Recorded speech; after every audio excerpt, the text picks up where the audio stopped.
So what's up, fellow collectors? My name is Mr. Pogi and I am here to review the Star Wars Black Series Poe Dameron and First Order Riot Control Stormtrooper. Now, if you are new to my YouTube channel, please hit the subscribe button and as well as the notification bell to give you an update for the latest toy reviews. Now, let's go!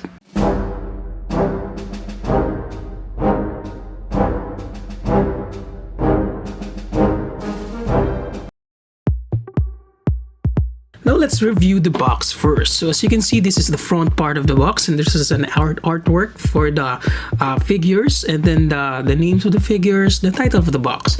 And this is the right side of the box. As you can see, the right side of the red part, and then as well as for the left part, the black one. Okay, and then as well as the back part of the box, as you can see, there's a read up over there, and you can pause it if you want to. So Poe Dameron, an ace pilot, Poe Dameron is a leader in the resistance fight against the evil First Order. He soars into the battle behind controls of a modern X-Wing fighter.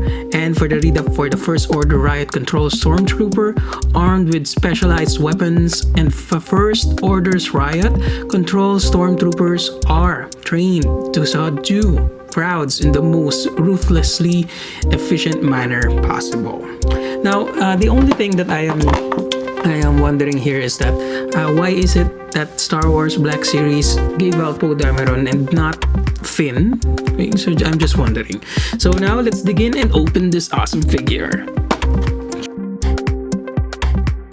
And now, bam! So these are the figures out of the packaging. So they have a lot of accessories. Now, for the figures itself, well, mainly, ito i-discuss natin later. Now, this one, ito naman, first time ko na magkaroon ng Stormtrooper. So I'm really happy to have this one. And I got this one later, kung magkano siya at saan ko siya nakuha. So, let's dig in first with the accessories first. And now for the accessories. So, review muna natin yun sa Stormtrooper. Yan, especially ito muna. So, we have the Blastech DL44. So, it has a color of a hint of silver, black, and white as well. So, ito, meron dyang import na yan, or pwede mo siya ikabit dun sa legs ng Stormtrooper. Now, moving forward, we have the F11D Blaster rifle used by the First Order Stormtroopers in the Star Wars The Force Awakens. So it has a hint of silver, black, and also they have white, of course. So yan yung mga details ng ating blaster rifle na to. Again, this is the F11D Blaster. So okay naman yung details, no? Yan. Now next is the Z6 Riot Control Baton. So we have a hint of red, silver, white, and some color black. So hindi siya na-extend. So as is siya, ganito lang siya. So hinahawakan lang siya ng Stormtrooper.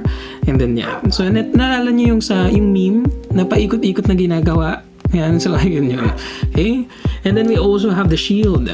Yan. So for the shield natin, actually, medyo nahirapan ako dito. Nung una, akala ko hindi talaga natatanggal. So, permanent siya. Pero hindi, kasi nagagalaw eh. So, dito, nilagyan ko siya ng mainit na tubig. Yan. So, we have a color of gray, silver, black, and white as well. Then, for the back, merong gray. Yan. So, eto. Eto, iniinitan ko siya. Yan, para lumambot. Yan, matigas na siya ulit.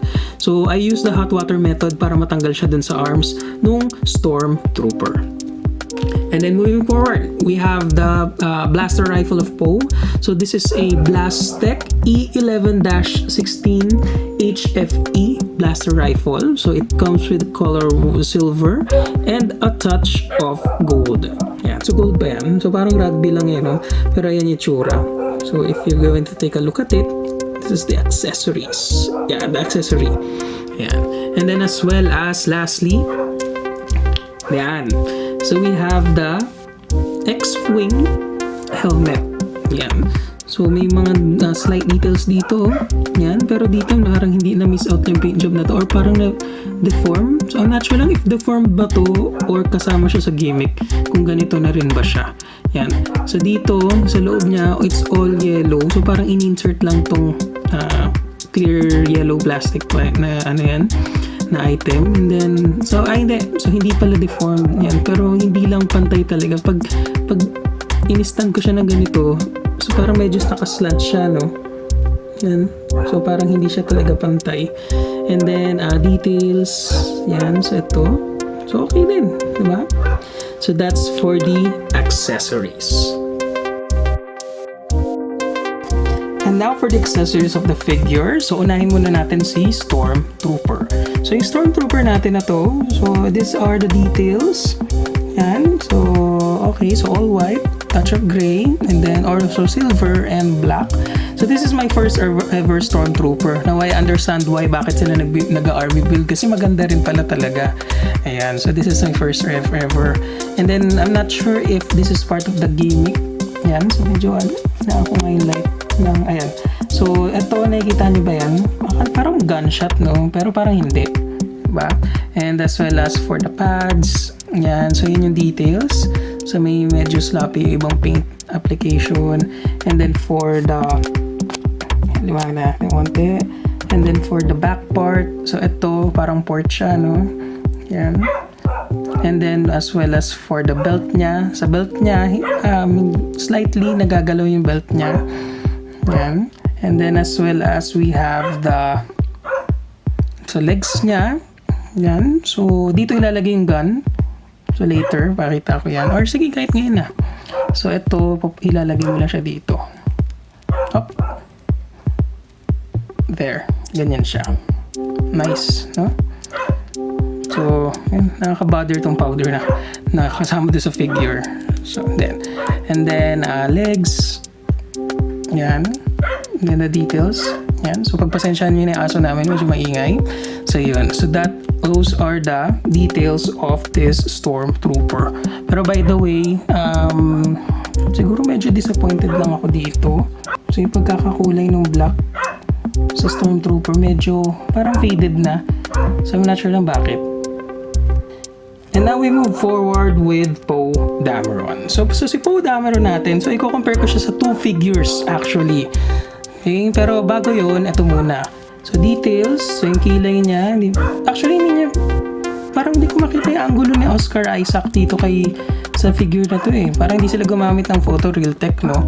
Ayan, so jacket, yan. So ito, so parang medyo mahaba yung cut ng jacket niya, no? So medyo dark brown ang color ng jacket niya with a touch of red and silver here. And then as well as for the skin, so skin tone ba? Oo, okay naman. So parang meron siyang 5 o'clock shadow for his yung aftershave, no? Then for the loob, ayan, so ito yung meron siyang belt, yung belt niya hindi naman naikot, hindi nakagalaw.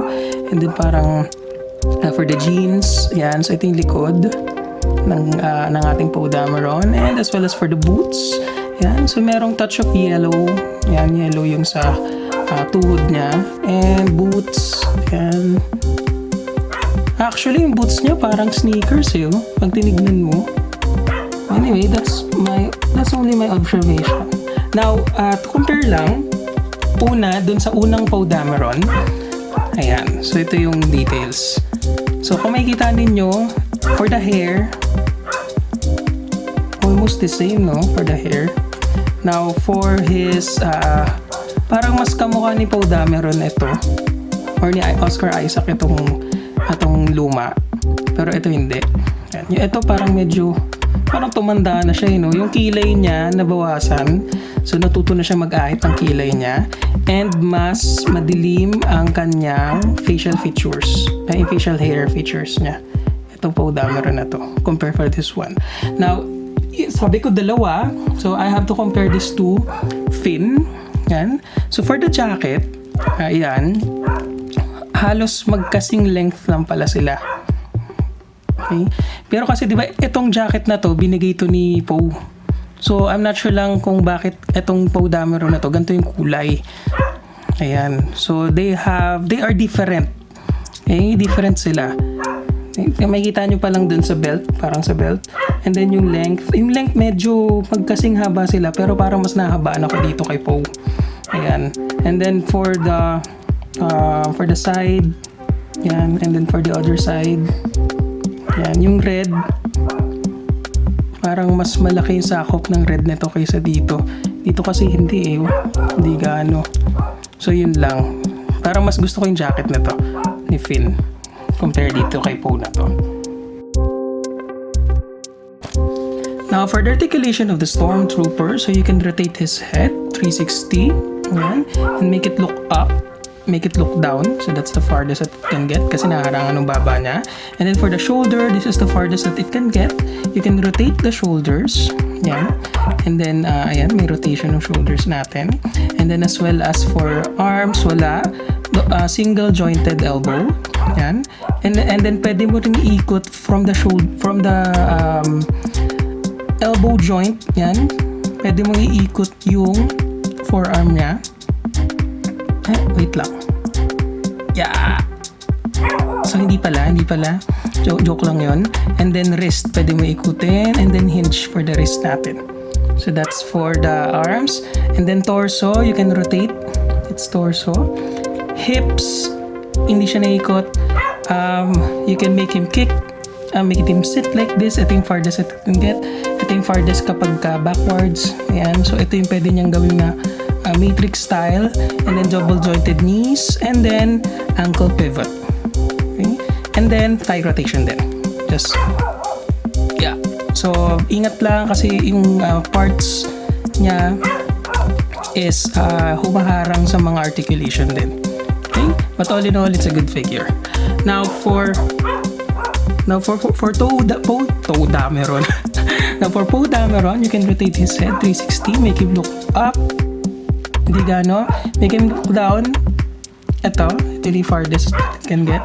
Look up, ito lang.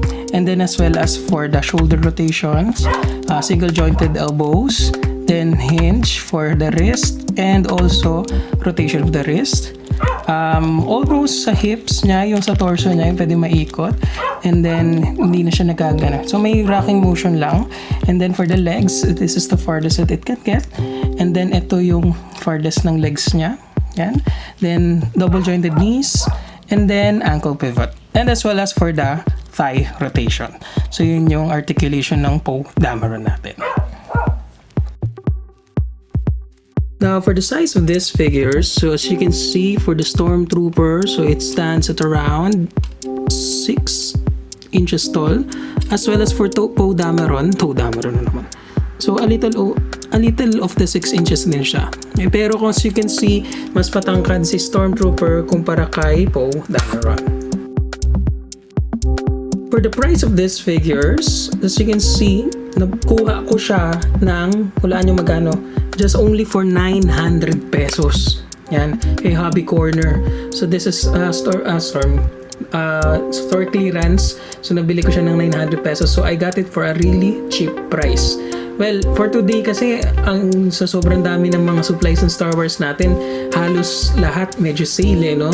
So ako for a 2-pack for 900 pesos para sa 2-pack and comes with accessories, okay na yung price na 900. Pero sa iba nakita ko sa Big Bad Toy Store, pero out of stock, nasa $69. So if you times 50 times 69, so it's flat na natin na $70, no? So i-flat na, so 5, nasa 3.5 pala lumapatak yung presyo nito. 5, 10, 15, 20, 5, 30. Oh, nasa 3,500 pumapatak yung presyo nito. Diba? So nakamura ako ng 900 pesos dito. Hindi lang ako nakaka-browse sa Star Wars pages, pero I'm not sure lang kung magkano na ang bentahan nitong figures na to. But as you can see, mas maganda sana kung sinama nila si Finn sa kahon imbis na si Poe Dameron, di ba? Kasi technically sila yung merong they got the issue with Finn, right? So eto, it's a good thing, siguro parang marketing strategy ng Star Wars Black Series Hasbro, no, na ilagay nung ito kasi medyo hindi mabenta si Poe eh. So nilagay nila sa Stormtrooper para sa mga nag-army build. Yan. So yun lang. So 900 pesos. Now, question is it worth having these figures? Well, if you are technically, kung Star Wars fan ka at na-enjoy mo yung trilogy nung 7, 8, 9, you must have these figures, especially for the price of 900. Anything go beyond 900 nito, medyo mahal na. Pero kung army builder ka ng Stormtrooper, you must have it. Yan. Especially, doon mo rin makuha yung market ng Stormtrooper natin para makapa-army build ka. Pero ano naman gagawin mo kay Poe? Di ka naman pwede mag-army build kay Poe, right? So, for this one, well, for me, with the price of 900. Depende lang sa price, pero it is worth having the figure for a cheaper price. So yun lang. Now, for my rating for these figures, siguro individual rating. Sa Stormtrooper, I'll give this a 4 out of 5. Mainly because una, hindi pa ako nagkakaroon nito. And pangalawa, bakit 4 lang out of 5? Kasi medyo, para sa akin, medyo sloppy ibang paint job. Yung iba, okay? Pero with it comes to accessories, sulit itong Stormtrooper na to. Now, for Poe Dameron natin, siguro I'm giving this a 3.5 out of 5. Dahil, una, kinabit ko na pala yung helmet. So, medyo hideous yung dating no itsura niya sa helmet. So, by the way, zoom natin, no? Tingnan natin kung ano itsura ni Poe Dameron kapag ka naka-helmet. Yan. So, ito itsura ni Poe Dameron pag naka-helmet.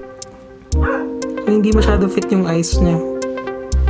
Parang nahihirapan nga siya eh. Now, going back for my rating is 3.5. Bakit? Kasi hindi niya nakuha yung likeness ni Oscar Isaac. Para sa akin ha. And then also, mas prefer ko yung jacket na nakay Finn over this one. Parang less detailed kasi yung dating para sa akin. Okay? Pero all in all, dito sa figures na to, I'm giving this a, well, kung pareho sila, no, kung bibilin yung yung rating ko dito sa 2-pack na to itself. So, I'm rating it 3.5 out of 5. So, yun yung rating ko sa kanya. So, not really a big fan, but with the price of 900, sino hindi mo papabili, diba? So, yun lang. So, parang lumalabas na kung 900 yun, nasa 450 each yung figures natin. Actually, medyo mahal pa nga eh. Yan. Pero since na medyo parang limited lang yung dating nun kasi bihira. Actually, wala ako nakita sa shelf sa Toys R Us, Toy Kingdom. So, wala akong nakita nun. So, ito in order pa to. Okay. So, yun lang. Now, before we end our video, so we have some shout outs. So first off, the Force Toygraphy. So visit his Facebook page, okay, the Force Toygraphy. So I'll be giving the link below. And then as well as big shout out to the Jedi Council group. So Uncle Joy Toy Reviews. So brother, so kamusta? Okay, so inaabangan ko po yung mga bago mong mga reviews dyan. So subscribe to his channel. Okay? As well as Mr. Fat Panda, the owner of Fat Panda Toys, Mr. Aryan Zachary, and then Darth Nihilus, Mr. James Guerra, Captain JM Andor from JM Antonio, and then Bounty Hunter 3.75. Check out his YouTube channel. Yan. So visit it. So si Mr. Mark John Llanes, Tien Nund, Mr. Sebastian Mercado, Darth Shane Gigolo the Legend. So yun yung consists of the Jedi Council group. And as well as shout out to my friend, my really good friend since high school. So Mr. Lian Angelo Ching. So brother, so hello. Pag nakita niyo yan, makita niyo yung abs niya, grabe rock heart abs. So yung figure mo i-review ko in sometime this week. Pero isasama ko na siya, laline up ko na yun. And as well as shout out to the Toy CONCORD Philippines and Toy CONCORD Philippines Classified. So visit nyo lang po yung mga pages na yun. Okay? So yun lang. And now we're at the end of my video. And again, if you enjoyed this video, please hit the thumbs up and feel free to comment and share my video to our fellow action figure collectors out there. So I'll see you around. May the force be with you. And please, guys, as I've always say, please keep on collecting. Adios.